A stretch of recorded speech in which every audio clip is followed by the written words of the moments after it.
Bonjour à tous, j'espère que vous allez excellemment bien. Deuxième journée de ces championnats du monde d'athlétisme du côté de Budapest. On va revenir sur tout ce qui s'est passé, notamment il y avait du lancer du marteau, il y avait également du 1500 mètres avec la demi-finale, il y avait également la finale du 100 mètres chez les hommes, l'heptathlon. On va revenir sur tout ça, sur tous les résultats de la journée, petit débrief. Et puis on parlera de la journée de demain, journée où il n'y aura qu'une seule session. Lundi et mardi, il n'y aura qu'une seule session en soirée, il n'y aura pas de session d'après-midi pour la suite pour ces 2 prochains jours, donc on reviendra un petit peu sur tout ça. N'hésitez pas à vous abonner à la chaîne, à réagir dans les commentaires, mettre un pouce bleu, à partager la vidéo sur les réseaux sociaux, notamment auprès de vos proches. Si vous pensez que ça peut les intéresser, dans les commentaires, n'hésitez pas à me dire qui vous a plu, qui vous a déçu. Quand vous vous abonnez à la chaîne, vous pouvez rajouter la petite cloche, comme ça vous êtes au courant des dernières vidéos qui sortent sur la chaîne, notamment des vidéos cyclisme. EPS 2.0, c'est sur les plateformes de podcast, Amazon, Deezer, Spotify, Google, TikTok également, où il y a du contenu. Il y aura notamment la Vuelta sur TikTok et sur YouTube aussi. Et puis quand vous abonnez à la chaîne, vous pourrez rajouter la petite cloche. On commence tout de suite avec cette deuxième journée de compétition qui commence extrêmement tôt, avec le 20 km. Et dans ce 20 km, eh bien, victoire et titre pour Maria Pérez en 1:26:51 devant Gemina Montag et Antonella Palmisano, l'italienne. 1:27:16 pour Gemina Montag, record continental, si je ne me trompe pas, AR. Il y avait une Française au départ, il y avait même plusieurs. Clémence Beretta a fini 16e en 1:30:43, Pauline Stey 18e en 1:31:20 et Camille Moutard en 1:32:18. C'est vrai qu'on a depuis longtemps qu'on n'a pas eu de densité sur la marche et sur la marche féminine dans cette catégorie. Et Clémence Beretta, 16e, on aurait presque pu s'attendre à mieux pour Clémence Beretta.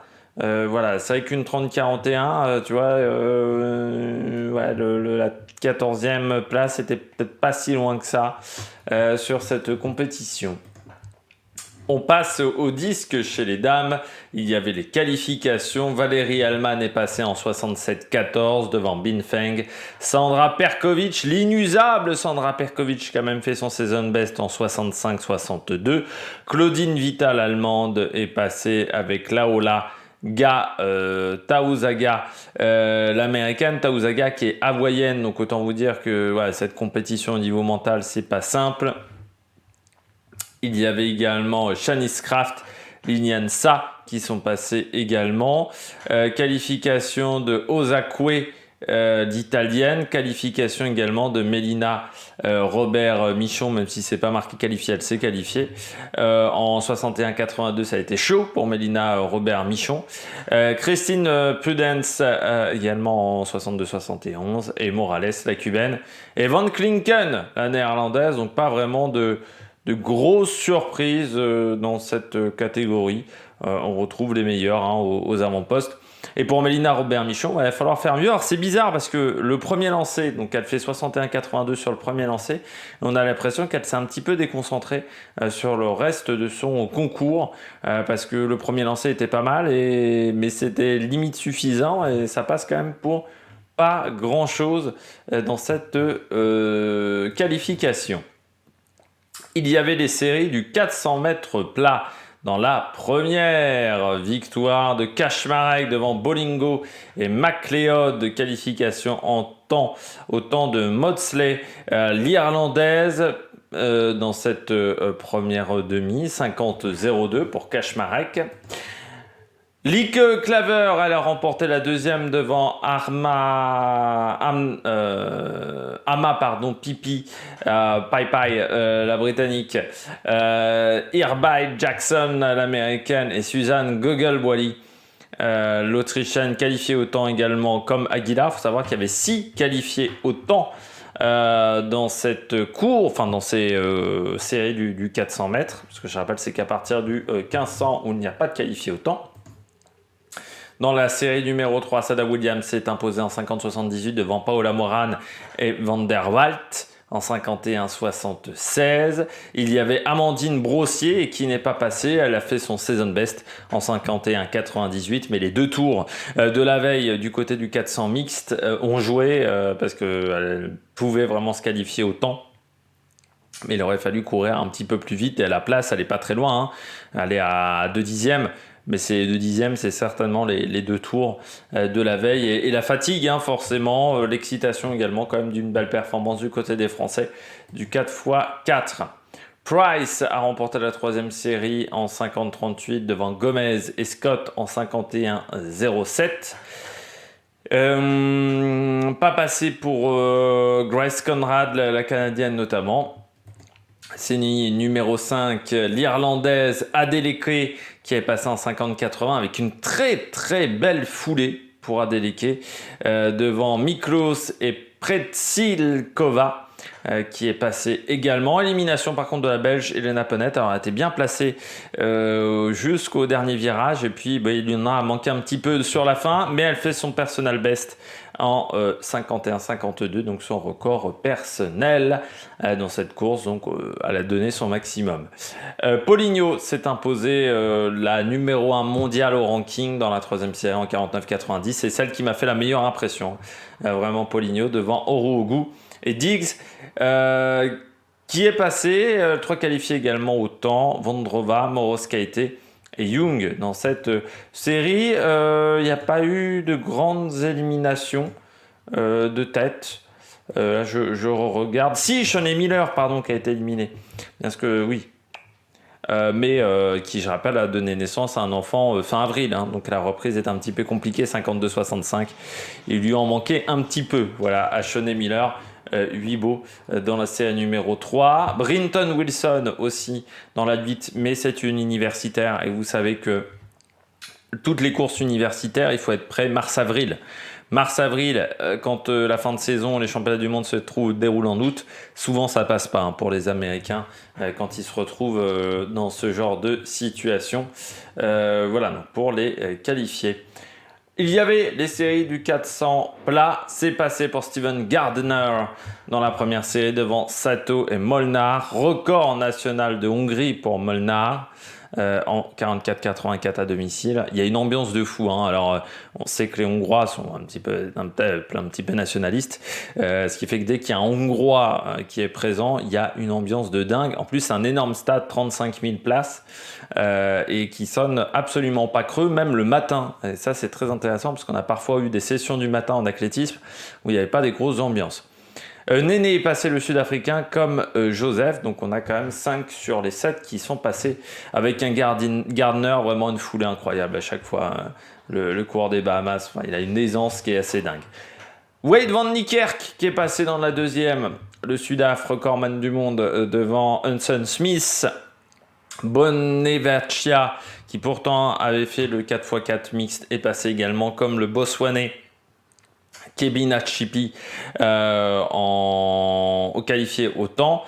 Disqualification, et ça c'est un petit peu une surprise, de Zambrano, parce que c'est arrivé assez tard sa disqualification au Colombien, qui avait fait un temps juste en dessous des 45 secondes, donc il était qualifié au temps. C'était plutôt pas mal pour Zambrano qui n'a pas eu une grande saison.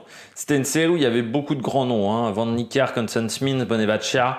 Il y avait des gros palmarès et Zambrano donc disqualifié dans la série numéro 3. Igvalsen qui bat le record national de Norvège avec une aisance là aussi en 44-39. T'as l'impression qu'il courait que c'était le premier 400 mètres d'un 800 mètres. Tellement il était facile. Devant l'inusable Vermont Norwood, l'américain 2e. Et puis Jeremy Richards devant Dylan Borley qui est passé au temps, le belge, la famille Borley, hein, Jonathan, Dylan, enfin voilà, il y en a une ribambelle des frères Borley, c'est 3 garçons et une sœur. Et puis Petrucciani, le Suisse, qui n'avait pas pris le départ, qui aurait peut-être pu s'inviter à la fête du côté des demi-finales du 400 mètres. Dans la quatrième série, là encore un champion, Kirani James, 44-91 devant Fugasato et Sean Bailey. David Herré est qualifié au temps en 45-07 et Scotch également le Botswanais. Le relais du Botswana sur 4x4, comme souvent, il va être costaud parce qu'ils ont encore progressé et Bäckström, par contre, a été disqualifié dans la série numéro 5. Watson est passé devant Kinsey Hall et Nakajima, le japonais, en 45-15. Ça n'a pas été la plus rapide. Et puis dans la série numéro 6, Ndori, là encore pour le Botswana, assez impressionnant devant Alexander Doom. Record personnel fracassé pour Doom. Il passe sous les 45 secondes, mais course très intéressante du Belge qui lui aussi a pris sa chance. Et puis Barnes, le Jamaïcain, et par contre, ça n'est pas passé pour Bryce Denman, l'Américain. Mais là encore, les soucis des Américains, comme on dit, le sport universitaire demande d'être prêt très tôt dans la saison. Et au bout d'un moment, c'est compliqué de tenir la cadence. Pour les qualifications du saut en hauteur chez les garçons, c'est passé à 2,28 m, notamment pour Akamatsu, Barchi, Marison, Wu, Dorochuk, Fasinotti, Protsenko, l'Ukrainien, Potier, l'Allemand, bien entendu Gianmarco Tamberi, Brandon Stark, McEwen également est passé, Kobielski, Zayas, qui sont tous passés. Donc il y a les meilleurs pour la finale. C'est pas passé pour Thomas Karma, le Belge, pour Donald Thomas du côté des Bahamas. C'est dommage, on redescend un petit peu, il n'y avait pas de Français dans ces qualifications. Il y avait les séries du 400 mètres, première série bien emmenée par Dos Santos et Ludwig Vaillant, qualifié tranquillement Ludwig Vaillant, et avec, il m'a fait vraiment une belle impression le français, très intéressant, parce que Dos Santos a dû un peu s'employer pour gagner sa série. Julien Bovin, le Suisse, prend la troisième place devant Xie, le Chinois. C'est pas passé pour Wilson, notamment le Jamaïcain. Dans la deuxième série, Mac Maxter est passé tranquillement en 48-47 devant Rasmus Maggi, l'Estonien. Trevor Bassett, troisième, et Mukobe, le Kenyan, quatrième. C'est pas passé pour Sergio Fernandez en 49-26. Il était déçu. C'est pas passé non plus pour le concurrent de Saint-Marin en 52-69, Andrea Ercolani Volta. Dans la série numéro 3, c'est passé pour notre Français Wilfried Apio, là aussi démonstration, et pourtant il était dans la série de Castern-Warholm, donc vraiment une très belle performance. Emeda, le Qatari, troisième devant Siblio, c'est pas passé pour Danny Brandt. C'est pas passé également pour les concurrents des plus petites nations comme Guevara, Tam Larazan, Ibrahim Othmith.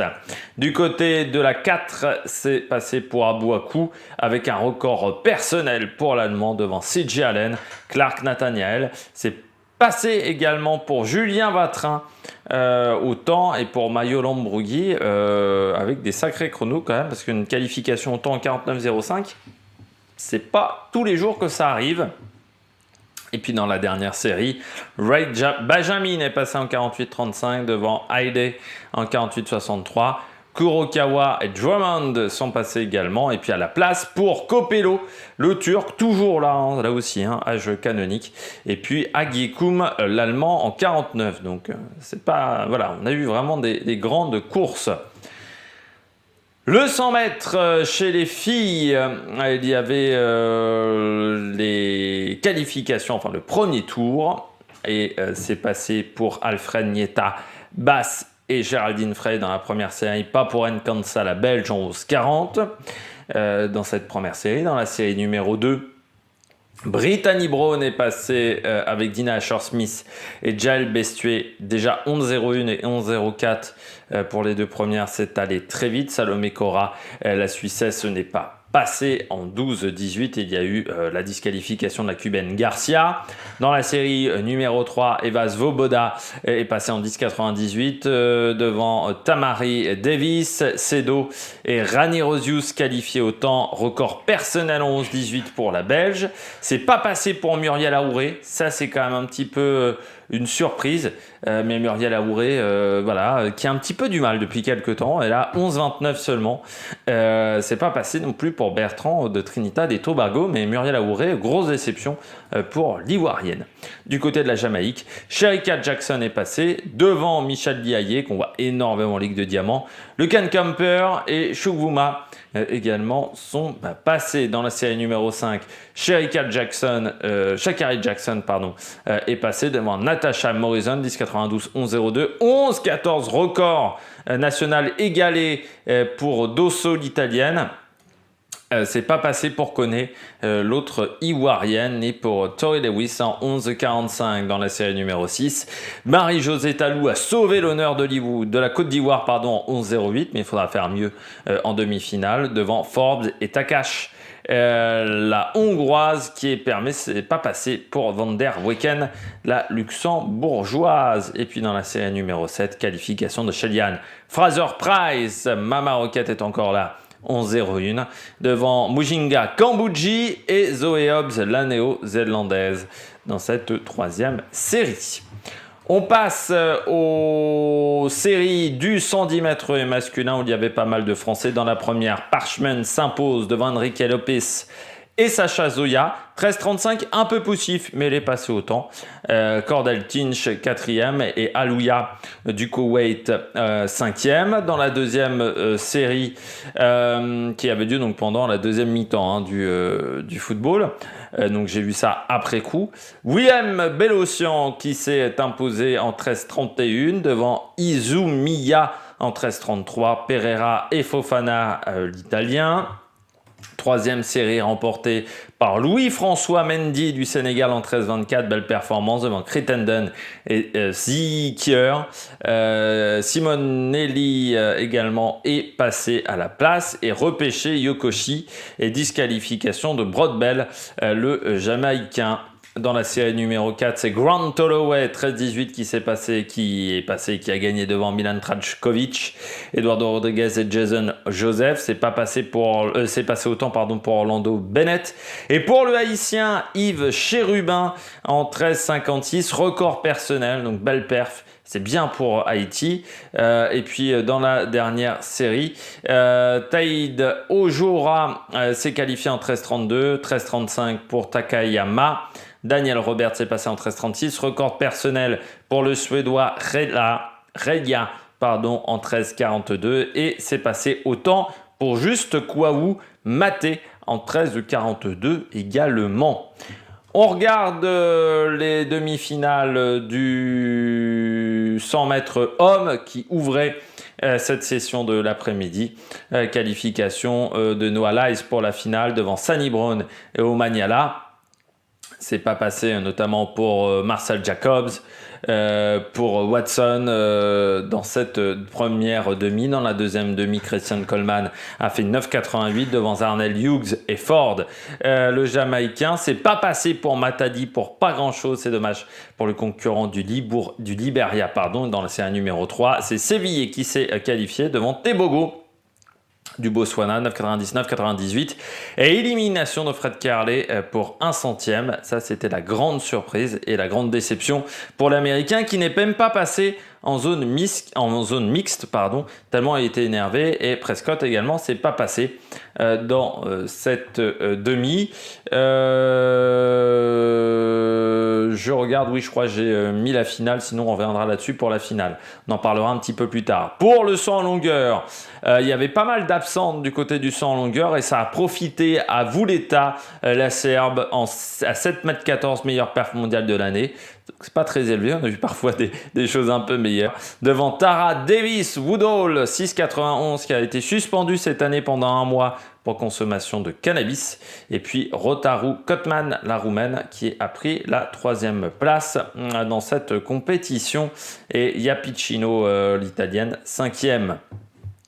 Du côté des demi-finales du 1500 mètres chez les dames, il fallait être dans les 6 premières. Je ne rappelle qu'il n'y avait plus de qualification de meilleur temps et qu'il n'y a plus que 2 demi-finales et plus le système avec 3 demi-finales comme on a eu à l'époque. Deli Shepchirchir est passé avec Ailom, Magehan, Maggi, Courtney Bryant et Cavalli, l'italienne. Élimination de Marta Perez, ça c'est un petit peu une surprise dans cette première demi-finale. Et dans la deuxième, Kipyegon est passé devant Valteji, Sifan Hassan qui ne s'est pas fait avoir, avec Laura Muir, Snowden et Jessica Hull. Ça a couru très vite, 3,55,14 dans cette deuxième demi. Et donc 3C est éliminé malgré un 3,58,78, nouveau record national de Jamaïque. Sarah Ellie également, personnel best éliminé comme Caldwell et Guerrero qui ont également fait leur meilleur temps, et ça a été compliqué pour Nikki Hills qui prend la 11e place, et Sabatini, elle a abandonné l'italienne. Du côté du 1500 mètres chez les garçons, là également deux demi-finales, ça a couru extrêmement vite. Qualification de Nuguse devant Kipsang, devant Neil Laros, le néerlandais, nouveau record du Pays-Bas. Il était extrêmement heureux à l'arrivée de la course. Asdin Abs, le français, qui a extrêmement bien maîtrisé, notamment les 300 derniers mètres, qui prend la 4e place, très lucide dans sa gestion de course, devant Nordas et Gourlet. 3,32,98, c'est pas passé pour rien pour cheater, mais qui a vraiment souffert dans la dernière ligne droite. C'est pas passé non plus pour Verheiden, le Belge, qui pourtant m'avait fait plutôt une belle impression, et c'est pas passé non plus pour Meral. Et Katir, l'Espagnol, ça c'est également une grosse surprise dans la série numéro 2. Ingebrigtsen, qui a couru tranquille, il nous a fait un petit peu une Pogacar, c'est-à-dire qu'il haranguait la foule en même temps de courir. Voilà, il faut qu'il fasse attention de ne pas se croire vraiment au-dessus du lot, parce que ça va peut-être énerver ses adversaires. Alors tout le monde pense qu'Ingebrigtsen est au-dessus du lot, mais l'année dernière, il n'est pas champion du monde. Donc il faut qu'il fasse attention, le Norvégien, de ne pas se croire largement au-dessus. Josh Kerr, deuxième, devant Cole Hooker. Garcia, l'Espagnol, qui sauve un petit peu la face. Nader et Chariot, c'est pas passé pour le luxembourgeois Greten. Pour Timothy Chariot, également éliminé. Ça, c'est une mauvaise surprise. Voilà, avec ce nouveau système de qualification, il n'y a plus de qualification en temps. Eh bien, ça fait des malheureux. Finale du lancer du marteau, belle surprise, parce que là c'était Maxi Groscott, c'était 250 contre 1 pour Ethan Katzberg, le Canadien, qui a amélioré encore le record national du Canada, 81,25 m. Et premier titre de champion du monde à 20 ans seulement. C'est assez rare sur le lancer du marteau. Devant Novicki et Alach, le Hongrois, qui prend une 3e place malgré vraiment la belle ambiance du public. Alors il a fait un meilleur lancer à un moment, mais il a été mordu, considéré comme mordu. Au départ, il était considéré comme validé, puis considéré comme mordu, car il avait empiété sur la petite bordure de la zone de lancer. Et Pavel Fajdek, qui n'a pas de médaille 4e. Ça va donner des indications à Quentin Bigot pour les Jeux Olympiques. C'est presque 81 mètres minimum pour le titre, enfin pour la médaille. Donc il va falloir cravacher.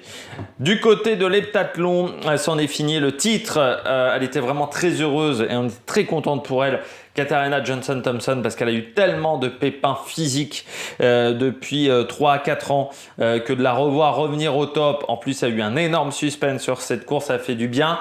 Anna Hall était déçue parce que 7720, c'était pas à son meilleur niveau. Elle a été en forme trop tôt, je pense à Godis, et enchaîner 2 heptathlons, c'est très compliqué, c'est comme 2 marathons. Et Anouk Vetter, 3e. Ça serait bien qu'on corrige les problèmes de synthé, parce que ça fait depuis 2 jours que ce qui est affiché à l'écran est quasiment tout le temps faux. Que ça soit les chronos, où là les indications en temps réel du classement de l'heptathlon, c'était assez faux, parce qu'à un moment on nous disait que c'était la Belge qui a été 3e. Or la Belge finit 6e et qu'elle n'a jamais vraiment été dans le tempo pour prendre la 3e place. Donc il y avait vraiment des gros soucis d'information sur les écrans d'informatique sur ces championnats du monde.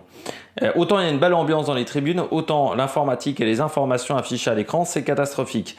Krizan 4e devant Oosterbergel et Noor Witz 6e, la Belge.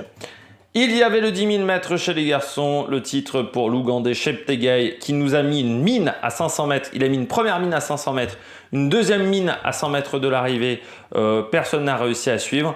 Devant Ebenio, le Kenyan, je pense que Bariga aura des regrets parce que pour moi, il se relève trop tôt Bariga et Ebenio lui passe devant pour la médaille d'argent. Donc Bariga 3e et Aregawi un petit peu derrière. Déception pour les Éthiopiens qui, je pense, s'attendaient à faire mieux sur 10 000 mètres. Et belle performance du Français Yann Schrub avec un temps en 28 minutes 07,42 et surtout la 9e place.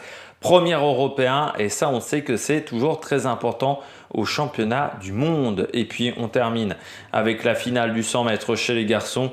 Pas de souci pour Noah Lyles, pourtant ça a été une finale très serrée, on avait beaucoup de concurrents sur la même ligne, mais sur la deuxième partie de course, il est au-dessus parce qu'il a sa réserve de vitesse du 200 mètres. Noah Lyles, il fait un peu penser à Usain Bolt dans cette deuxième partie de course où Usain Bolt il était capable d'allonger la foulée sans perdre la vitesse. C'est la force également de Noah Lyles. 9,83, meilleure perf mondiale de la saison égalée.